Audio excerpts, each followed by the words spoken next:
Hi, I'm Swaruppa Sen, course instructor for Geotechnical Engineering. In this presentation, we will learn about site investigation, soil sampling, need for soil sampling, soil samples, degree of disturbance, and types of samplers. A site investigation is a part of the planning stage of any urban development project. So, it is the part of the planning stage for any of the construction activities which would be taken up on the ground. It involves a geotechnical engineer looking at the soil composition of the area and the strength of the soil and rock over there, as well as some other characteristics that could affect construction or building safety. So by site investigation, we will come to know the type of soil or rock which would exist below the ground level. Once we collect the soil sample, we will be able to determine their properties by conducting lab tests, that is tests in laboratory and also field tests. Soil sampling is the process of collection of the soil sample to find its engineering properties which will be required for the proper design of the foundation. Assessment of water table is also considered to be a part of the soil exploration. So here we can see that the soil sample is being collected with the help of the power driven auger, which is usually in disturbed state. So the soil sample which is collected by auger is called as disturbed soil sample. Whereas in this figure we can see that the soil sample is being collected with the help of the piston sampler and soil is undisturbed.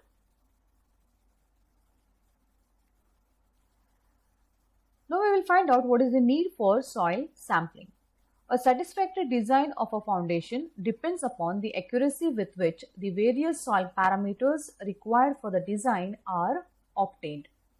The accuracy of soil parameters depends on the accuracy with which representative soil samples are obtained from the field. We will find out what is a representative soil sample in subsequent slides. Sampling is carried out to get the details of soil and rock. Laboratory tests will be carried out on the collected samples of the soil and rock.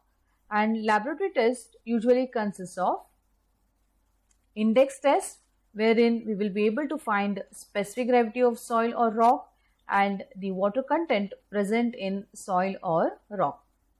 Next is classification test, like for example, Atterberg limit tests are conducted, wherein we find out what will be the liquid limit, plastic limit and shrinkage limit of the soil. Under classification of soil, we have seen how the values of liquid limit and plastic limit will be used to classify fine grained soil, that is clayey soil. And also the test will be able to determine the engineering design parameters, like for example shear strength by conducting triaxial tests and also compressibility and permeability. There are two types of soil samples. One is representative sample and second is non-representative soil sample. Representative soil sample is again divided as disturbed and undisturbed soil sample. So the samples which can be taken out from the trial pits, which is shown over here, and the borehole will be usually of disturbed type and undisturbed type. So in this figure we can see the trial pit or a trench which is used to collect the soil sample, and we can obtain the soil sample from the minimum depth, whereas borehole can be used to collect soil sample from the greater depth. Disturbed samples are obtained by using split barrel sampler, augers and bulk sampler. whereas undisturbed samples can be obtained by thin wall shell bisampler, piston sampler and block samplers. This is what is the power driven auger, which is used to collect the disturbed soil sample, and the sample which contains the same particle size distribution as the in situ stratum. Here in situ stratum means the soil which is there on site. So the soil sample which is collected using the auger contains the same particle size distribution, but the natural structure of the sample gets slightly modified, or it may get entirely modified, or it will be in disturbed state. So such type of soil sample is called as representative or disturbed soil sample. The particle size distribution as well as the soil structure and the properties of the in situ stratum remain preserved. Here the collected soil sample will have the same particle size distribution, soil structure and the properties as that of the soil on site. Soil samples can be collected by stopping the boring process at a certain level and then inserting the appropriate sampler below the bottom of the bore. We have seen various types of boring process. So while boring, we will have to stop at a certain level in order to collect the soil sample with the help of samplers. Now we will go through the differences between disturbed and undisturbed samples. Both these samples are representative samples, and disturbed samples are those wherein the in situ soil structure or natural structure, moisture content and physical properties change as the soil sample collected is in disturbed state. And under undisturbed sample, we can see that in situ soil structure and moisture content does not change as sample collected is in undisturbed state. Mixing and segregation of soil constituents takes place while collecting the soil sample, whereas there won't be any mixing in case of undisturbed samples. Stress conditions change due to disturbance of the soil structures, whereas there won't be any change in the stress condition in case of undisturbed samples. Disturbed samples can be used for grain size analysis, liquid limit, plastic limit, specific gravity, compaction tests, moisture content, organic content determination and soil classification test, which will be performed in laboratory. Undisturbed samples are used for consolidation, permeability or shear strength test, wherein we will be able to determine the engineering properties of the soil and where there will be complex jobs would be involved, or if clay exists on site. Disturbed samples are obtained through cuttings while augering, grab, split spoon, that is SPT, etc. Whereas representative samples are obtained by using shell by tube, which is the thin wall tube, piston sampler, surface, vacuum and freezing, etc. The particle size distribution of in situ soil will be preserved for disturbed samples. In sand, it is very difficult to obtain undisturbed samples. So we cannot obtain undisturbed sample if sand exists on site. Non-representative soil samples are those in which neither the in situ soil structure, moisture content nor the soil particles are preserved. They cannot be used for any test as the soil particles either gets mixed up or some particles may be lost. Such samples may help in determining the depth at which major changes in soil profile occur. Samples that are obtained through wash boring or percussion drilling are the examples of non-representative samples.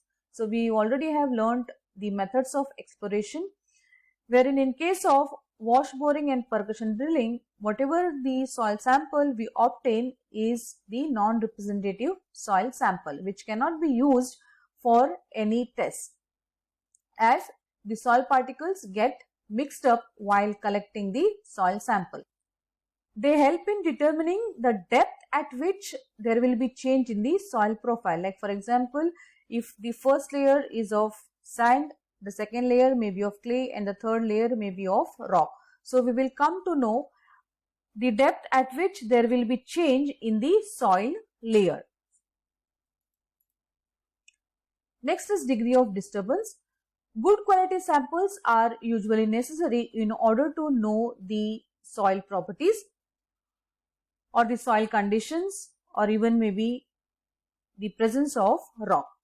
Thicker the wall of the sampler, greater will be the disturbance. We need to take good care while handling the samples whichever have been collected, and also while transporting them from the site onto the laboratory. The degree of disturbance of a cohesive soil or rock sample can be estimated by recovery ratio. We will find out what is recovery ratio in subsequent slides. The following design features of the sampling tool control the degree of disturbance. So first one is cutting edge, second is inside wall friction, third is non-return wall, and fourth is recovery ratio. So we need to take care of all these four features in order to avoid much of the disturbance of the soil sample which is being collected. First is cutting edge.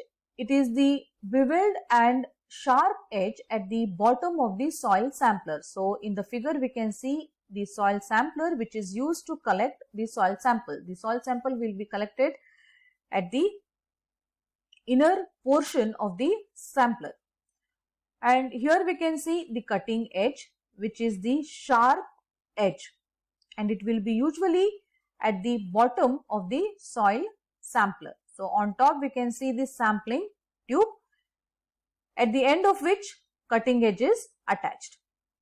It may be an integral part of the soil sampler or a separate cutting bit which may be screwed to the bottom of the sampler. This cutting edge can be an integral part of the sampler, or it can be a separate cutting bit which can be attached to the sampler while collecting the soil sample. It mainly facilitates driving of the soil sampler through the soil. So cutting edge helps in driving the soil sampler into the soil. Next we will find out what is inside clearance. In the figure we can see that D1 is the internal diameter of the cutting edge and D2 is the outer diameter of the cutting edge. Similarly, D3 is internal diameter of sampling tube and D4 is outer diameter of the sampling tube. The internal diameter of the cutting edge, that is D1, should be slightly less than the internal diameter, that is D3, of the sampling tube to give the clearance Ci. So we can find out inside clearance by the formula Ci equal to D3 minus D1 whole divided by D1 into 100. The inside clearance does the following. First one is it allows for elastic expansion of the soil as it enters the sampler. So this inside clearance will help in expanding the soil as the soil enters the sampler. It reduces the frictional drag on the soil sample from the wall of the sampler, which otherwise causes disturbance to the sample. The sample being collected in the sampling tube should not get disturbed. So the frictional drag is usually reduced with the help of the inside clearance which is provided. And it also helps in retaining the soil sample. Second is outside clearance denoted by CO. It is the gap between the outer surface of the cutting edge and the outside surface of the sampling tube. Outside clearance prevents frictional drag between outside surface of the sampling tube and the walls of the borehole, or it facilitates easy driving and withdrawal of the sampler and also prevents damage of the sampler. Usually this sampler will be driven into the bore hole. The outside diameter of the cutting edge should be slightly more than that of the sampling tube to get the outside clearance.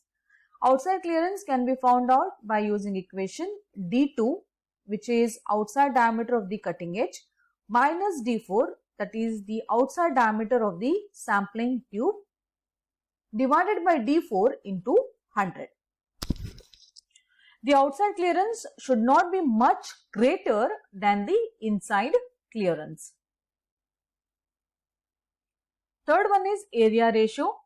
The outside clearance, the wall thickness of the sampler and the inside clearance together influence the displacement caused to the natural soil during collection of the soil sample.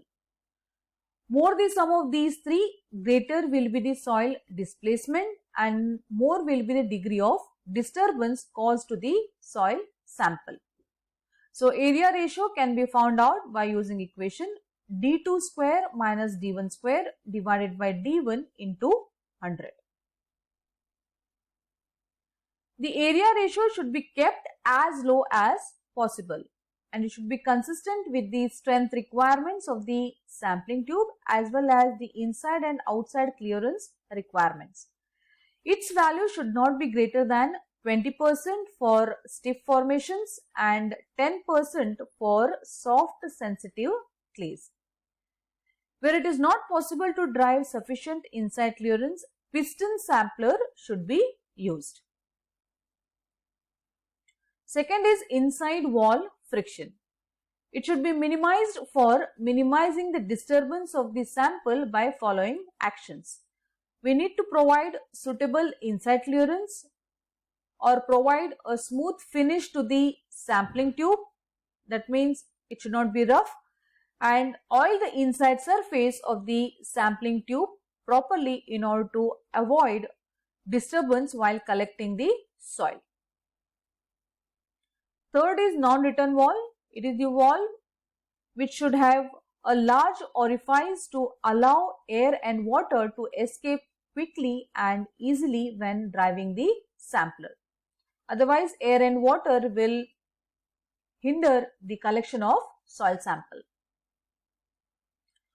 Fourth is recovery ratio. It is defined as the ratio of length of the sample within the sampling tube to the depth of penetration of the sampler during sampling. So, recovery ratio can be written as L divided by H, where L is the length of the sample, that is the soil sample within the tube of the sampler, and H is the depth of penetration of the sampling tube, or it can be the total length of the sampling tube.